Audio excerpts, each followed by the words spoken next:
होगे, लेकिन जिनको अपने को खुद को सुधारने की आदत नहीं या खुद को सुधारने की सोच नहीं, वो यहाँ तक पहुँचे नहीं पाएंगे। और आप यहाँ पे पहुँच गए, इसका मतलब आपको खुद में कुछ तो भी बदल लाने की इच्छा है, अपना संसार अच्छा होने की इच्छा है, गुरुवाणी सुनकर अपना जीवन बदलने की इच्छा है करके आप यहाँ तक आए, करके मैं आपको भी धन्यवाद देता हूँ। आप जैसे पुण्यवान और महान लोग आप यहाँ आए हैं, आपके ऊपर गुरु कृपा होगी ही होगी। आप यहाँ पे बैठे हैं, लेकिन ऊपर वाला देख रहा है, गुरु आपको देख रहा है। आप इतने ठंड में भी आप यहाँ पे बैठे हैं, वो आपके ऊपर गुरु कृपा करेगी ही करेगी, ये विश्वास रखो। और आप हमेशा, अभी आपने जो संकल्प किया है विशेष नशा मुक्ति का, मैं तो बोलूँगा जो नशा करता है वो कोई ऐसा बोलता है मजबूरी से करता है, थकान से करता है। मैं इस पे ऊपर बोलूँगा कि सब बहाने हैं, कोई थकान आता नहीं, कोई ऊपर से कुछ प्रेशर आता नहीं, संसार में कुछ बिगड़ता नहीं, लेकिन संगत गुण से सब बिगड़ता है। तो आप कभी अच्छे संगत में आए तो आपको कभी नशा करने की आदत पड़ेगी नहीं, लेकिन आप गलत संगत में बैठेंगे तो आपको नशा की आदत लगेगी ही लगेगी करके। सत्संग इसी के लिए रहता है, आप अच्छे लोगों के संगत में रहे, आप गलत लोगों के संगत छोड़ दें, और इसके लिए ऐसे सत्संग के कार्यक्रम होना जरूरी है। उसके लिए मैं ऐसा बोलूँगा कि बहुत सारे लोग ऐसे हैं कि घरदार बेच के, खेती बेच के, घर का लाड़ी के दागिने बेच के नशा करते हैं। आपने देखा होगा, अभी 15 दिन से 1 महीने चल रहा, जो दारू पीता है वो हमेशा गरीब होते जाता है, और जो दारू बेचता है उसके घर में पैसे कितने निकलते हैं, देखा है आपने टीवी पे, देखा क्या? जो दारू बेचता है उसके घर में कपाट के कपाट भरे हुए पैसे पड़ते हैं, और आपके घर, आपकी जेब, आपके लाड़ी के दागिने, ये सब गायब हो जाते हैं करके। मैं आपको बोलूँगा इसके आगे आपके कभी आपने जिसी ने भी बच्चा पैदा किया है, जिसी ने भी घर संसार किया है, उसकी कभी आपको ख्याल रखेंगे तो आप कभी भी संगत गुण गलत जगह पे जाएंगे नहीं। आप यहाँ पे गुरु माँ के सामने शपथ लेंगे, सभी शपथ लेंगे, गुरु माँ आपको बोलेंगे कि आप इसके आगे कभी भी शराब पिएंगे नहीं, कभी भी नशा करेंगे नहीं, गांजा पिएंगे नहीं, बीड़ी पिएंगे नहीं। आपको 50 साल पहले बीड़ी वाले ने फ्री में बीड़ी बांटा, आपको चेस्ट फोपला कर दिया, लेकिन जो बीड़ी बेचने वाला है उनके महल जाके देखो कैसे बने। तो यानी जो भी नशा करेगा वो हमेशा गरीब बनेगा, उसका लाइफ आधा हो जाता। जो हमेशा जो 80-90 साल तक जीना चाहिए वो सिर्फ 40-50-60 साल में चले जाता करके। आप इसके आगे नशा करेंगे नहीं, ऐसा गुरु माँ को शब्द देंगे, आप यहाँ पे शपथ लेंगे। यहाँ पे जो महाराजों ने सेवा दी है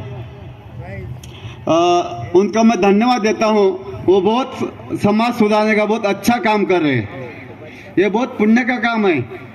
ये लोगों का अच्छे रास्ते पे नाला, अच्छे राह पे चलाना, ये बहुत ही अच्छा काम है, ये पुण्य का काम है। इसके साथ साथ मैं ये बोलूँगा आप सभी को एक दूसरे के प्रति इन्हें बोलते पति पत्नी के प्रति एक दूसरे से आदर रखना चाहिए। नहीं तो हमेशा पत्नी को हमेशा गुलाम जैसा समझता है आदमी, और खुद को बहुत बॉस समझता है। तो कभी आप एक दूसरे से कभी लक्ष्मी नारायण समझेंगे। हर एक औरत अपने पति को नारायण समझेंगे, और हर एक आदमी अपने पत्नी को लक्ष्मी समझेगा, तो आपका संसार भी लक्ष्मी नारायण जैसा ही बनेगा। लेकिन आप कभी एक दूसरे को गुलाम समझेंगे तो आपका संसारी गुलामी जैसा ही बनेगा करके। मैं बोलूँगा एक दूसरे को आप लक्ष्मी नारायण जैसा प्यार दे, लक्ष्मी नारायण जैसा बर्ताव करे करके आपके संसार लक्ष्मी नारायण जैसा ही होगा, विश्वास रखो। और दूसरी बात, आप हमेशा अभी पवार साहब ने बताया, इसके आगे मिस्त्री महाराज ने बताया कि आप जैसा सोचेंगे वैसा ही होता है। आप कभी खुद के बारे में क्या सोचेंगे, मुझे अच्छा ही बनना है, मुझे अच्छा ही पढ़ना है, मुझे अच्छा ही सीखना है, मुझे अच्छा बढ़ना है, तो आप अच्छा ही बनेंगे। और आपकी सोच कभी गलत होगी, आपकी सोच कभी नेगेटिव होगी, ये तो मेरा तो ऐसे ही होगा, मैं तो थक जाता हूँ, मुझे तो आदत लग गई है, क्या करूँ, मेरी तो लाड़ी सुनते नहीं, मेरा तो मर्द सुनता ही नहीं। आप कभी ऐसा नेगेटिव सोचेंगे तो हमेशा आपका नेगेटिव ही होगा। और आप कभी अच्छा सा पॉजिटिव सोचेंगे तो आपका हमेशा पॉजिटिव ही होगा। और मैं इसके आगे और बोलूँगा कि आप जितना सत्संग में सहयोग करेंगे उतना आपको भला होगा। मैं मेरा खुद का उदाहरण देता हूँ। पवार साहब, मैंने 35 साल पहले एक मकान बनवाया था। उस टाइम को मुझे 1.5 लाख रुपए लगा था, वो भी मैंने कर्जा उठा के लिया था। उस टाइम को मुझे किसी ने बताया यहाँ पे ऐसा ऐसा सत्संग के लिए एक मंदिर बना। उस टाइम को मैंने 1.5 लाख रुपए और 3 रुपये सैकड़े से पैसे उठाया था, ब्याज से पैसे उठाया और मंदिर बनवा दिया। और ऊपर वाले ने देखा, जैसे मैं बोला आप यहाँ पे बैठे, ऊपर वाले देख रहा है। जैसे मैंने मंदिर बनाया, जब से मेरी तरक्की हुई तो अभी तक भी तरक्की होती रहेंगी, आगे भी होती रहेंगी, ऐसा मुझे विश्वास है खुद पे। करके मैं आपके भी बोलूँगा, जितना भी आप ऐसा आध्यात्मिक कार्यक्रम में जितना भी सहयोग देंगे उतनी आपकी प्रगति होगी। आपको ऊपर वाला देखता है। किसी ने बोला है आप 1 रुपया देंगे तो ऊपर वाला 10 लाख देगा, गीत सुना होगा आपने। करके आप ऐसे धार्मिक कार्य में जितना जितना सहयोग देंगे उतना उससे कई गुना ऊपर वाला आपको दे देता है। ये मेरा खुद का अनुभव है। मैं जितना जितना धार्मिक कार्य में लगाता हूँ उसके कई गुना ऊपर वाला मुझे दे देता है, कई गुना। ये आप भी खुद प्रैक्टिकल देख करके देखो। दारू में 10 रुपये डालने के बजाय ऐसे कार्यक्रम में 10 रुपये सहयोग करो। और आपको आत्मा को क्या लगता है फिर आप सोचो। आपको तसल्ली नहीं लगी तो मेरे 10 के बदले 100 रुपये ले जाओ, इतना मैं गारंटी देता हूँ आपको। मैं गारंटी देता हूँ आपको आदमी मन को तसल्ली लगेंगी, आत्मा को शांति मिलेगी। और दूसरी बात मैं बताता, आप हमेशा बच्चों की पढ़ाई तरफ ख्याल दो। मैं हमेशा बोलता हूँ हमारे आदमी को, बच्चे पढ़ाओ, क्योंकि जितना तुम पढ़ाई करेंगे उतना आगे जाएंगे। जितने पढ़ाई तरफ ख्याल देंगे नहीं उतना आप खड्डे में जाएंगे। जितना तुम तो समझा आप पढ़े नहीं होंगे, लेकिन आपके बच्चे होंगे, आपके पोते होंगे, आपके नातों होंगे, इनको पढ़ाओ। और दूसरी बात, छोटी छोटी उम्र में शादियां करना बंद कर दो। पहले अभी देखो, मेरी उम्र अभी 68 है, मेरी लड़की की उम्र समझो 39 है। मेरी लड़की की उम्र की हमारे साथ घर में काम करने वाली रेवंती करके है।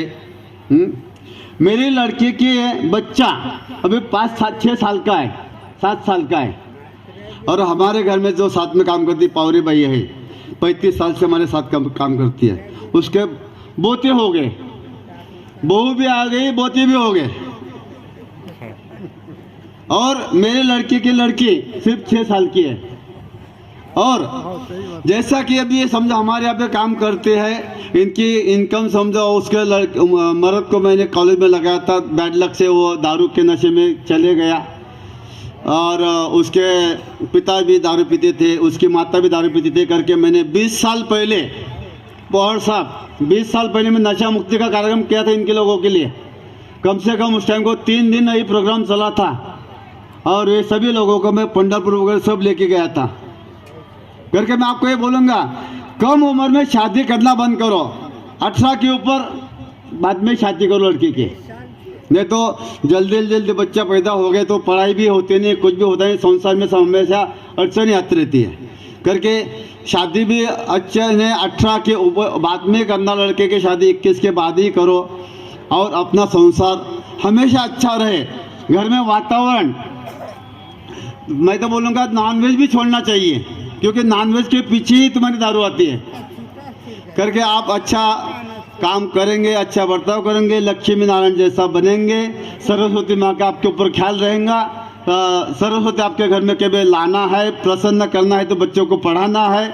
और आपको कभी गुरुवार माता जी का प्रसाद होना है तो आप वो बताए हुए रास्ते पे चलेंगे तो आपका भला होगा। ऐसे इतना कह के जो आयोजक ने मुझे यहाँ पे चांस दिया बोलने का, उत्तम महाराज है, केर सिंह महाराज है, कारू महाराज है, गंगाराम महाराज है, बिनाजा महाराज है, इनका मैं सबको धन्यवाद करूँगा। उनके साथ साथ जिन्होंने यहाँ पे साथ दिया है, जिन्होंने इतना ये बड़ा विशाल कार्यक्रम किया है, ये काम इतना आसान नहीं है। इन्होंने जो काम किया है वो मैं देख रहा 8 दिन से काम कर रहे हैं। इनका सबका मैं धन्यवाद करता हूँ। जय हिंद, जय महाराष्ट्र।